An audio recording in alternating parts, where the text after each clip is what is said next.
Only have 30 minutes. Thank you. This is a district prioritization webinar that we're going to be talking through a communication that you all received from the statewide system of support a few days ago, letting you know about a new plan process we're going to be executing this year. This is being recorded so that folks can watch it at their own leisure.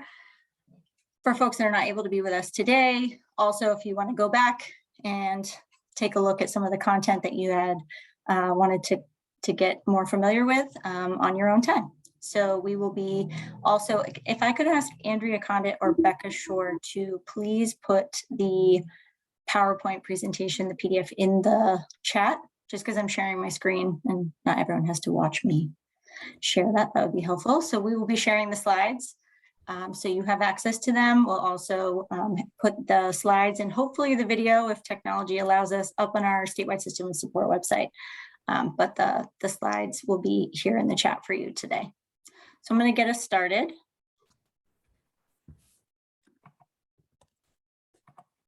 If I can make the slides go. There we go.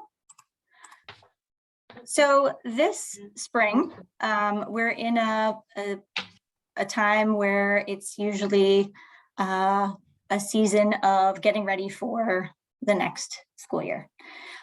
There's lots of things that are happening. Some of them are like familiar cycles and rhythms and tasks that we're used to doing. Some are new, given some new strands of work. And so in the statewide system support team, we're talking about 3 different pieces of work that are all happening simultaneously. Which is the Prioritization Institute, which is something that many of you have participated in. That was being run with our partner TNTP, helping districts prioritize an instructional priority for next year. We have other schools that have been engaged in the sustainable improvement planning process. That's been going on for several years now, since this cohort of schools that's been working with SSOS has stayed constant throughout the pandemic. And we also are having conversations with districts. Our regional assistance teams are talking to you all sort of about these different planning processes and getting ready for talking about our supports that we can provide you for the coming year. And so that has got us thinking at DESE about how we can reduce sort of the compliance burden on our districts and schools, and that you all are doing a lot of work now to be able to close out this school year, get ready for next school year, and this has been unprecedented times.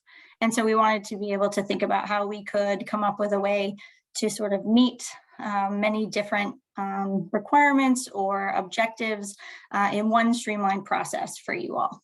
And so we decided to go ahead and ask districts to submit what we're calling a district prioritization submission. And that would be instead of districts submitting, in many cases, multiple individual school level sustainable improvement plans. And I'm going to talk a little bit more. That's what we're here today, to talk a little bit more about that process. And then also that we feel that if districts are setting a strong instructional priority for the coming year, and that is impacting schools that require assistance or intervention on our state accountability system and are partnered with our statewide system of support assistance teams, then this district-wide sort of planning submission could satisfy various levels of sort of requirements at the state and local level. And then there's just one caveat. There are 12 schools that will still be required to write sustainable improvement plan renewals and submit those to us in SSOS. And I'll talk more about that process in a minute. But this is just a reminder. It's just a few districts with a few schools that have been declared underperforming on our state accountability system several years ago, and they'll just continue to do the same process. And so this is just a reminder of who those are. If you don't see your school on here or your district, then this does not apply to you.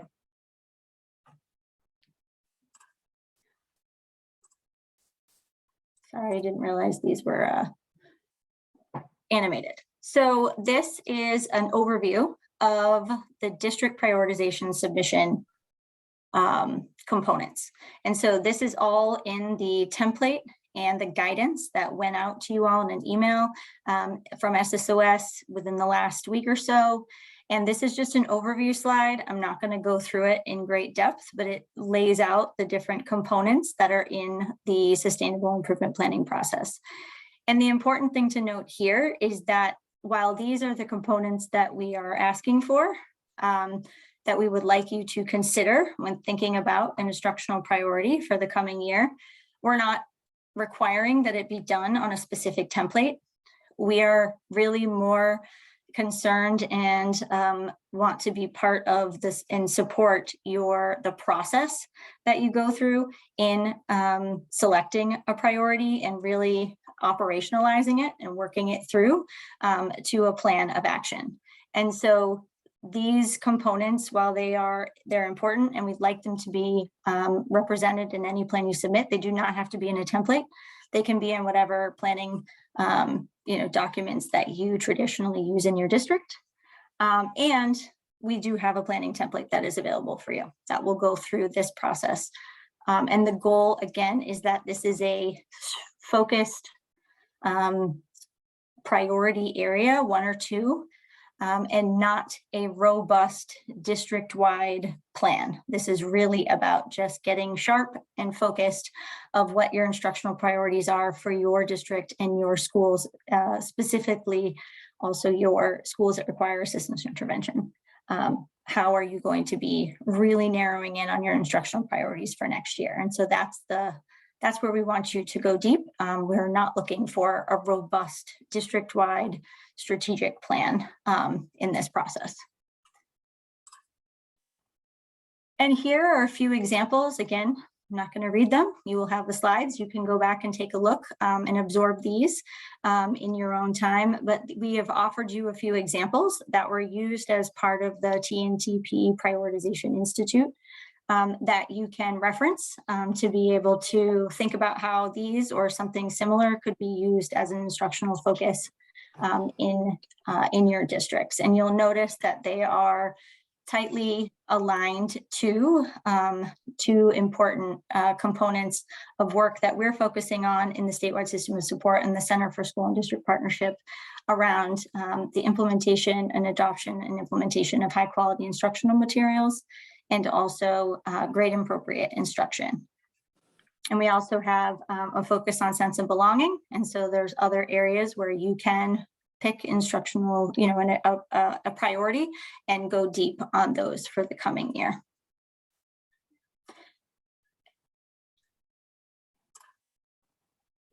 And so key information around timelines and deliverables, the district prioritization submission guidance can be found on our website. And when you have access to the slides, there's a link there for you.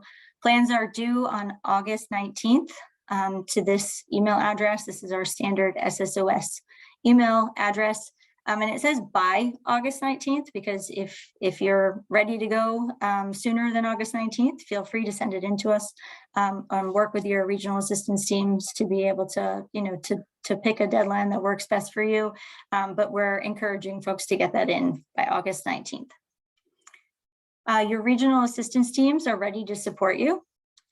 So please access them. And any questions that you have, they're there for you to reach out to get support in this process. And then also we have a series of Center for School and District Partnership supports for next school year that we would love for you to take a look at and sign up for. And so here's a link to the catalog. You'll see that they're organized into 3 main categories: sense of belonging, grade appropriate instruction, and strategy and coherence. They're all connected to these district prioritization efforts. And we will, while it's still a rolling submission, but a lot of them are tied to participation in academies that have, they need to have their enrollment ready to go before the school year starts. So we encourage you to get in your preferences through the catalog. And again, you can access those through this link. And if you have any questions, of course, you can talk to your assistance team. And I'm going to run through a few sort of anticipated questions that you all may have, and then we're going to open it up, because that's what this is for you to be able to access us and ask questions about any of the this process that you have. So one question that is we thought is important to cover is, my district did not participate in the Prioritization Institute. What should we do? And so you should keep working and you should go ahead and access your assistance team or any of the resources that were provided in the guidance that was in the email that came from SSOS. That's also on our website. There are resources and tools that were used in the Prioritization Institute with TNTP that you can access. And for those that went through the Prioritization Institute, this is really just is meant to be an extension of that work. So this is sort of a way for you to document all the good thinking that you did in those 2 days with the support of TNTP and your CSTP or SSOS partners that were there with you, supporting you.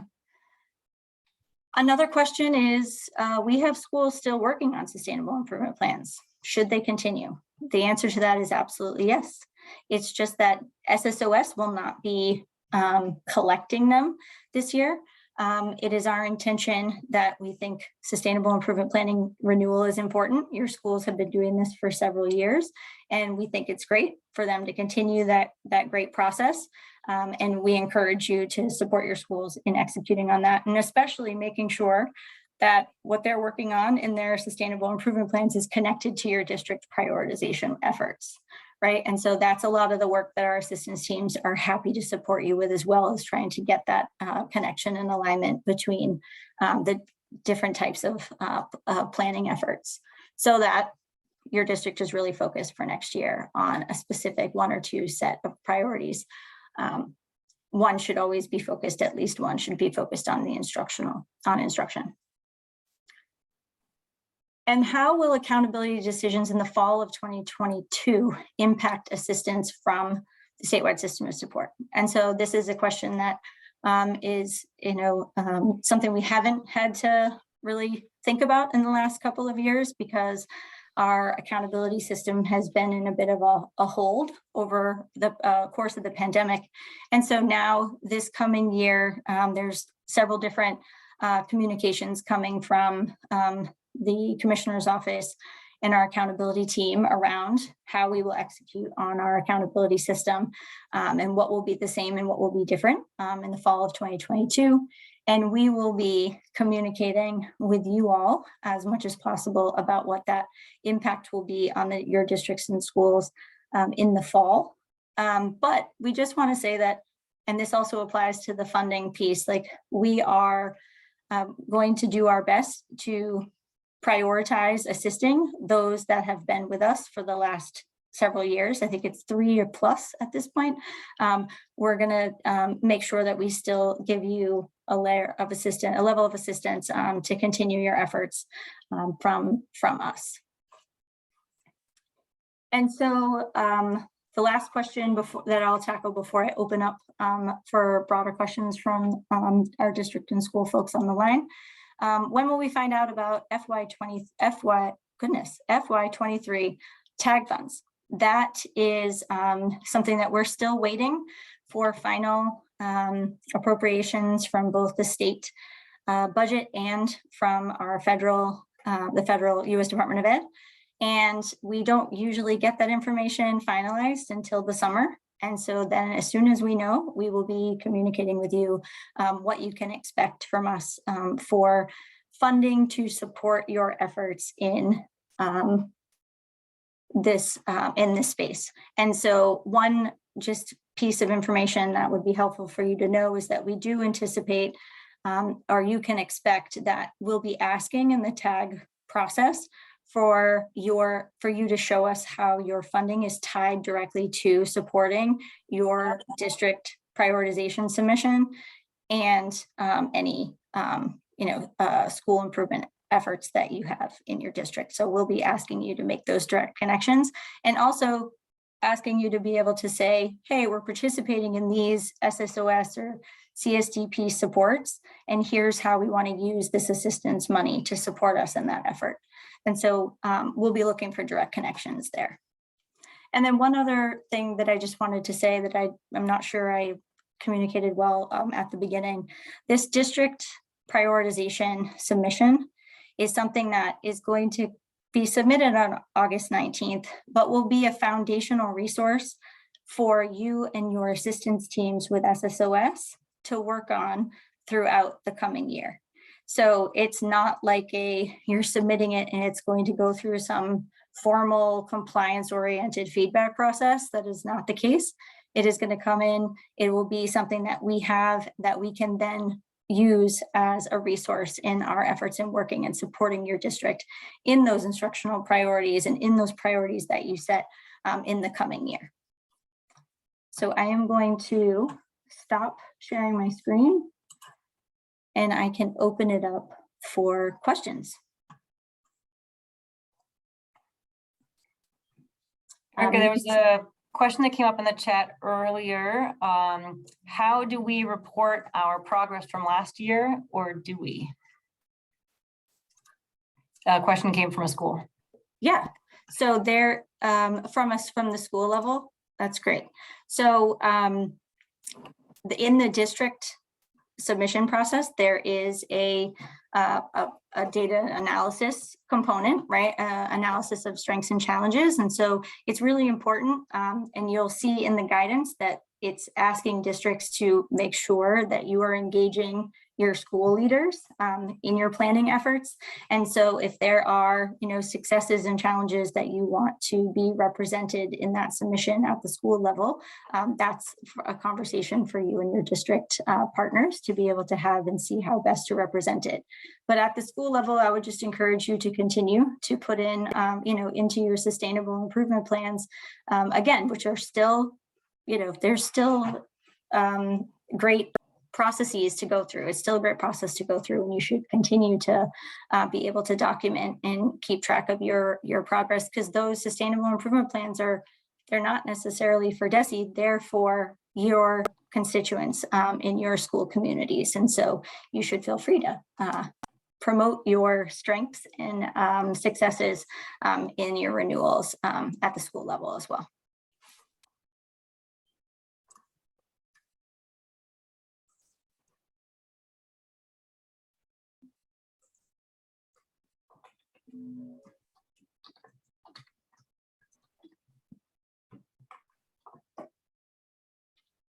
I'm just checking the chat to see if I see any questions that I missed.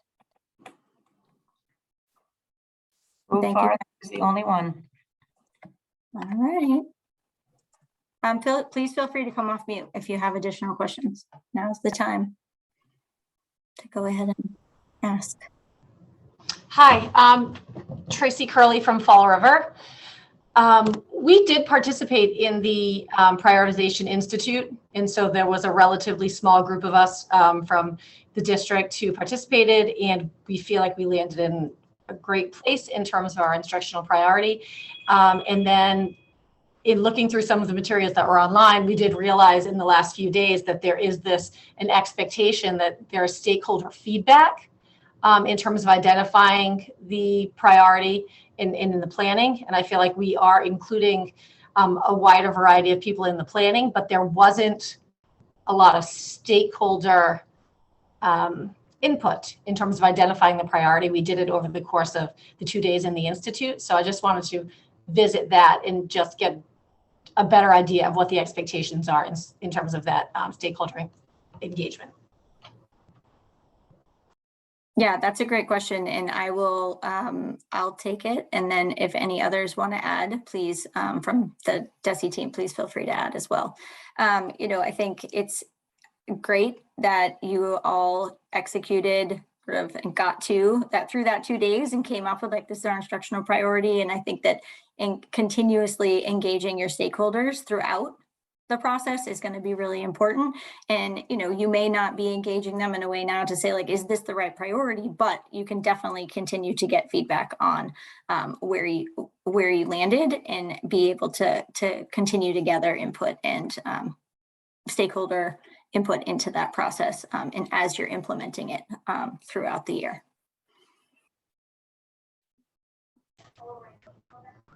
But great question. Thanks, Tracy. Thank you.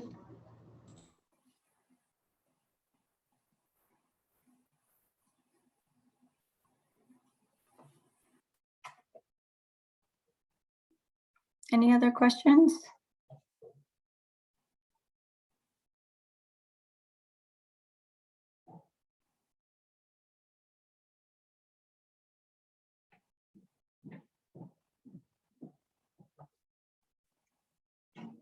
All right. Well, I will take the opportunity to close this out a few minutes early, give you all a few minutes back. But in terms of next steps, again, your SSOS teams are ready to help support you in any way throughout the next sort of 2 months in working on this district prioritization. And the slides are in this in the chat. And also we will put the slides up on our website, and we will also try to get up this recording and probably write out some of those FAQs and give some answers to that so that others can see the discussion we had here and be able to have all the same information and a resource for you to go back to. All right, great. Thank you all so much. Enjoy the rest of your afternoon.